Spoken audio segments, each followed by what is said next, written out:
एक पिता अपनी औलाद को बड़ी उम्मीद और जिम्मेदारी के साथ पालता है। पिता चाहे कितना भी बुरा हो, लेकिन वह कभी भी अपने बेटे का बुरा नहीं सोच सकता। वो अपने बेटे की परवरिश में अपनी तरफ से कोई कमी नहीं छोड़ेगा। लेकिन एक बेटा बड़ा होकर जब अपने ही पिता की हत्या करवा दे, तो आज की घटना ऐसे ही कलयुगी बेटे की है, जिसने घरेलू कलह के चलते अपने ही पिता की सुपारी देकर हत्या करा दी। सोनीपत पुलिस ने खुलासा करते हुए बताया कि पारिवारिक लड़ाई झगड़े के कारण घर के छोटे बेटे ने 3 लाख रुपए एडवांस देकर अपने ही पिता की हत्या करा दी। गांव बादशाहपुर माछरी निवासी 65 वर्षीय राजेंद्र 18 नवंबर 2021 को रहस्यमय ढंग से गायब हो गया था। 2 दिसंबर को थाना मोहाना में राजेंद्र के बेटे मोहित ने अपने पिता की गुमशुदगी की रिपोर्ट दर्ज कराई।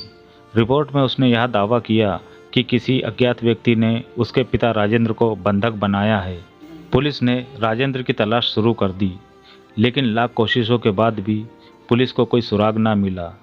फिर एक दिन एक अन्य घटना में इस गुमशुदगी का खुलासा हुआ। सोनीपत के गांव जाजी में रहने वाले संजय कुमार पर 27 दिसंबर को जानलेवा हमला होता है, जिसके आरोप में CIA की टीम गांव जाजी के सचिन उर्फ चीना और उसके साथी गुमड़ के मनदीप को गिरफ्तार करती है। इन पर किसी भाई सुरेंद्र की हत्या के गवाह संजय की शिकायत पर केस दर्ज हुआ था। CIA ने दोनों को पूछताछ के लिए रिमांड पर लिया था। इस दौरान उन आरोपियों ने यह भी खुलासा किया कि गांव बादशाहपुर माछरी के राजेंद्र की वह हत्या कर चुके हैं। सचिन उर्फ चीना और मनदीप ने CIA को बताया कि उन्होंने बुजुर्ग राजेंद्र की हत्या करके लाश को गंग नहर UP में फेंक दिया। उन्होंने बताया कि राजेंद्र के बेटे मोहित ने ही अपने पिता की हत्या के लिए उन्हें 7 लाख की सुपारी दी थी। मोहित ने 3 लाख रुपए एडवांस दिए थे और बाकी के 4 लाख काम होने के बाद देने को कहा था। मोहित ने पारिवारिक कलह के चलते पिता की हत्या कराई थी। 18 नवंबर को गांव जाजी के अड्डे से कार में राजेंद्र का अपहरण करके चीना और मनदीप उन्हें वहां से बड़वासनी पहुंचे और परना से गला दबाकर हत्या कर दी। फिर लाश को कार में लेकर उत्तराखंड के रुड़की के पास गंग नहर पर ले गए और लाश को ठिकाने लगाने के लिए गंग नहर में फेंक दिया।